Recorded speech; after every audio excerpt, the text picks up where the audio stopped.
Good morning. Annie of Norway is here today, and I'm going to talk to you about who are my influencers. Who are the people that I listen to and why? I don't know if you have a lot of people that you listen to, but I've had quite a few during my life. I don't know how much I'm going to share of this, but I know that some of them have meant a lot to me, some have meant less. And right now, I want to listen to people who inspire me.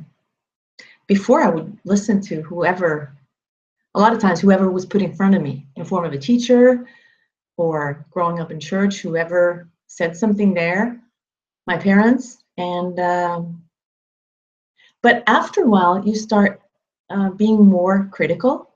You start not just critical to be negative, but you start thinking, what are these people bringing me of any value at all? And you can just almost see that I've been listening to, or hear that I've been listening to Gary Vee, because that's what he says. What do people bring to the table? What do they actually bring of value to you? And if people just drain you, then you just want to try to get away from them. And then you have to make choices, who to listen to and why. And I've listened to many good people who really wanted to help and wanted to be, give good advices. But my experience is that my first years, especially those years with all those tragedies, I had a lot of people who did not know what they were talking about. Maybe their advice would work in different circumstances, but for me, it was like giant things with very big consequences. And when you get bad advice during that time, it gets really ugly. And when you're so confused as I was, then it's really hard to see the way by yourself. And then I just remember calling one meeting. I called in all my advisors because I thought, I can't do this anymore. I can't keep on running around. I think I had like 10 different advisors, and I was just the good girl because that's what I grew up being. I would just do whatever the next person said. You have to go and see this one now. Now you have to take kids and do this, and now you have to go on this thing. And I think none of them communicated. And I had a schedule that was like this big, and it was full. Every week it was full of stuff and people I had to see. And one gave one advice, the other one gave another one. And I ended up more confused because one said one thing and the other one said, no, you can't do that. That's not a good thing to do right now. So I ended up calling them all in. And I said, this is my world. And I folded out A4, I had a double A4, and I had my name in the middle. I had my kids' names. And then I was saying, this is my network right now. This is who you guys are telling me to talk to. And I'm talking to all of them. And I have no capacity. I'm totally drained out. I'm trying to do my best, but there's just no way that I can keep going like this. And all of them went, what? You're talking to this many people? And they looked at each other and they said, you can't have a life like this. And I said, thank you. Can you help me? I mean, I just keep doing what you guys say. You have to do this. And especially if the government is going to help you, you have to go and do this. And you have to get this kind of treatment. You have to do this. And over again, you're telling these terrible stories. And I was just done with it. And that changed. Luckily for me, I was strong enough to say, I'm not going to come to any more of your meetings. You have to come to me. And you have to look each other in the eyes and see who can actually help this girl. So that was one part that they told me, okay, let's get a plan. I have no idea what the plan was because I was so confused. But I wasn't getting any better. We were getting a little help to try to get out of the chaos, but very few had there was a lot of coaching that time, and you're not supposed to give any advice. And I don't know what you've learned in your school, but to me, it's like when you're totally confused, you need somebody to tell you what to do. That was my question. What am I going to do? And they say, well, how do you feel about this? And how do you feel? My feelings had betrayed me for over 20 years. I trusted my feelings, but they weren't to be trusted. So if I was sad or happy, or I had so much that I grew up with that I had to please people and I had to try to make everybody happy, that how can I trust my feelings? And in a crisis, how do I know, or how do my feelings know how to guide me? So that brings me back to where I was 10 years ago in the driveway. And I chose one mentor. I chose to listen to one voice. And I had the thing that if this person fails me, or if if everything tells me that this is not good, I will quit. But if this one person, whatever he says, if it works, I'm just going to keep going until it doesn't work. So the strange thing is that this person was actually genuinely interested in me becoming strong, having success, and he had no agenda. And that was so rare because there'd been all kinds of agendas. People don't know that they have an agenda, but a lot of people have. So bringing value, like I started out with, like Gary Vee says, bringing value to the table, I got an enormous value. And I wasn't too popular because part of my disease was I had to please everybody. So whenever people would call, I would just say, oh, you say hello? Okay, I'm coming. They didn't have to say what it was because I was on the rescue. I was born to rescue people. And in some ways, I realized maybe that's true. I think I was born. Part of the reason why I was born is to help people. But I didn't know that I had to go through all this to be able to help others. But I think it's valuable that I've dug through the dirt for years and years and just stuck with it, and worked and worked. And when I couldn't work anymore, my life fell apart.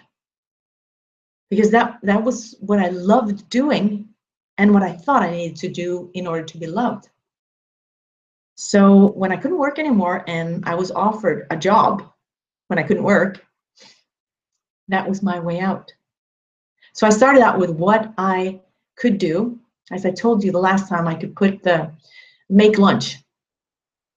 And then I was exhausted and I had to go home and sleep. And the next day, I would just put on my headsets. I wouldn't even talk to people. I was just so focused. I'm going to get better. For every day, I'm going to get better. And I was so fortunate that I had the person I was working for also being my advisor. And I could talk to him about everything. So I would tell him things. What am I going to do here? And he had a gut feeling. He had no feelings about it. He had a gut feeling. I think maybe we should wait on this one. And other times he would say, I think you should go this direction. Just let it settle a little bit and then see if that fits with you. It was never like, do this or you're out of here. But I was learning instead of, because I was a magnet for ditches. You know what ditches are? You're in one ditch, you crawl up, and you're a little bit on the mainstream road. It's like, whoa, here I'm rocking it. And then I right down to the next ditch. It's not very funny to live like that. And I saw that picture of myself. That's all I've done. I mean, I could blame a lot of people or circumstances or whatever for shooting me down the ditch. But that wasn't what my mentor was saying. He was saying, you make the choices for your life. You stay away from people who just drain you. You do not invite all kinds of chaos into your life just to be able to save them. Right now, you have to save yourself and your kids. So that was a lot of decisions to be made, and it was difficult because my head was totally cotton. All I could see was cotton balls. I couldn't see anything. I was so out. So then gradually I started getting stronger because I just shunned away. I just stayed away from everything that drained me. I tried. So I saw a phone call and I said, I'm in a meeting. Most of the time I was in a meeting with myself. I was in a meeting where I was trying to get my mind back, my thoughts back, my love back, my everything that was me. I needed to get it working again. So there were some really, really tough choices to be made. For 10 years, I've had this friend, companion, advisor, mentor. I don't know what you choose to call this person, but for me, that was my way out. And I've also had music, I've had good influencers that I've listened to, but they've varied. I could like listen to this one person for a year, everything, like twice, 3 times, 4 times the same thing. But I would listen to it until it became like, this is what I need right now. I need for this woman to just tell me how to clean up, how to get well again, get back on my feet. It wasn't enough for me to get advice like once a day. I needed a lot. I need to be brainwashed in a way, because my brain was like, everything was, you know, it was turned upside down. And people say, you've been brainwashed. And I said, yeah, I really needed it. So there's a lot of cleaning up. You need to take out a lot of things. Right now, I've been cleaning up my house because it's for sale, at least for another couple of days. And I'm helping somebody else to clean up their house, and it's so good. It is so necessary to get rid of the past. And you need good influencers for that. You need people to tell you, like I did with 2 of my friends who came to my house. They helped me do the extreme makeover. First time I moved, it wasn't the first time, but when I moved from my big house with 1, 2, 3 stores and a big garage and everything, and I had so much stuff. And I just put, I think 3 or 4 big green, what are those things called that you put on top of a boat, like plastic things? I don't remember the name. Presenning in Norwegian, whatever. And I said, this is for giving away. This is for, I've been watching those shows. I love those shows. The extreme makeover with houses. And I just put stuff there. And they were looking at me. They were looking out for me. And they said, Anna, when did you last use this? Or when are you going to use this ever again? And the pile on the side of the keep got smaller and smaller. And I threw away, I don't know how many tons of stuff I gave away. Even all my books, my psychiatry books. Yeah, I was studying psychiatry.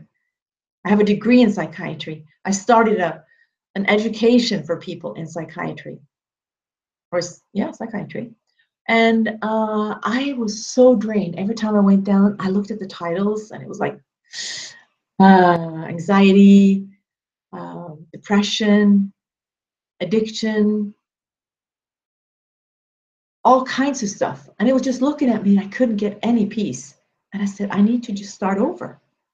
Even though I have this education, I can't work like this. I want to work in a different way to help people. I have no idea how that's going to be, but I want to do it differently. So I gave away for church. I gave away to a church benefit, whatever they call nonprofit thing. I just gave them probably $2,000 to $3,000 worth of books. But I needed to clean up not just my brain, but my environment, what I was looking at. And I was looking at all these things and I said, I can't help people this way. It's just draining me. Maybe others can, but I can't. So when all that was out of here and I had all my friends help me throw away things, give away, it started to get easier to think, to breathe, and to make sound decisions. So my process has lasted for a long time. It's lasted like 21 years. It's lasted a lot longer. I'm 56 now.